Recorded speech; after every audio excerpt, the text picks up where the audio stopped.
आइए हम अपने रामायण भाग में आगे की तरफ चलते हैं। पाठ 90 राम वियोग और जटायु अंतिम संस्कार। अब तक आपने पढ़ा, दुष्ट रावण सीता जी का हरण करके ले गया है। भगवान रो रहे हैं और सबसे पूछ रहे हैं कि आपने मेरी सीता को देखा है? यदि देखा है तो बता दो कि सीता कहाँ है। हे खग मृग, हे मधुकर श्रेणी, तुम्हें देखी सीता मृगनयनी। हे पक्षियों, हे पशुओं, हे भौरों की पंक्तियाँ, तुमने कहीं मृगनयनी सीता को देखा है? खंजन, तोता, कबूतर, हिरन, मछली, भौरों का समूह, प्रवीण कोयल, कुंदकली, अनार, बिजली, कमल, शरद का चंद्रमा और नागनी, अरुण का पास, कामदेव का धनुष, हंस, गज और सिंह, ये सब आज अपनी प्रशंसा सुन रहे हैं। इस प्रकार राम विलाप करते हुए वन वन में सीता जी को खोज रहे हैं। जटायु और श्री राम आगे जाने पर उन्होंने गिद्धराज जटायु को पड़ा देखा। वह श्री राम जी के चरणों का स्मरण कर रहा था।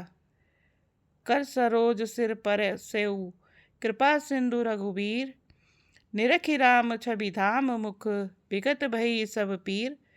कृपा सागर श्री रघुवीर ने अपने कर कमल से उसके सिर का हाथ फेरा तो उसकी सभी पीड़ाएं दूर हो गईं। तब जटायु ने बताया कि मेरी रावण ने ये दशा की है। उस दुष्ट ने जानकी जी को हर लिया है। ले दक्षिण दिशि गयउ गोसाई, हे गोसाई, वह उन्हें लेकर दक्षिण दिशा को गया है। और सीता जी बहुत विलाप कर रही थीं। हे प्रभु, आपके दर्शनों के लिए ही प्राण रोक रखे थे। हे कृपा निधान, अब ये चलना ही चाहते हैं। इस प्रकार जटायु ने गीत का देह त्याग कर हरि का रूप धारण किया। अखंड भक्ति का वर मांग कर गृधराज जटायु श्री हरि के परम धाम को चला गया।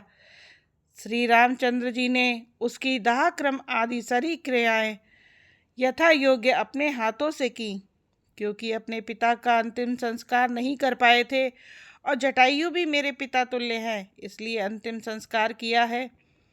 राम द्वारा कमबंध राक्षस वध। फिर दोनों भाई सीता जी की खोज करते हुए आगे चले। वे वन की संगनता देखते जाते हैं।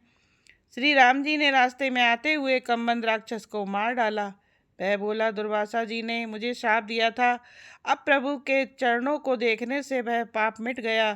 श्री राम जी ने कहा, हे गंधर्व, सुनो, मैं तुम्हें कहता हूँ, ब्राह्मण कुल से द्रोह करने वाला मुझे नहीं सुहाता। शील और गुण से हीन भी ब्राह्मण पूजनीय नहीं है।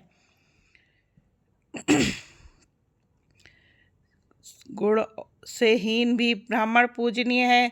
श्री राम जी ने भागवत धर्म कहकर उसे समझाया। अपने चरणों में प्रेम देखकर वह उनके मन को भाया। तदंतर श्री रघुनाथ जी के चरण कमलों में सिर नवाकर वह अपनी गति गंधर्व का स्वरूप पाकर आकाश में चला गया। भगवान ने खूब सबको दर्शन दिया और फिर सबरी के पास पहुँचे हैं। भीलनी परम तपस्विनी सबरी जाको नाम, गुरु मतंग कह कर गए तो से मिलेंगे राम। इनके गुरु कह कर गए कि आप यहीं रहना और राम का इंतज़ार करना, राम खुद तुम्हें दर्शन देने आएंगे।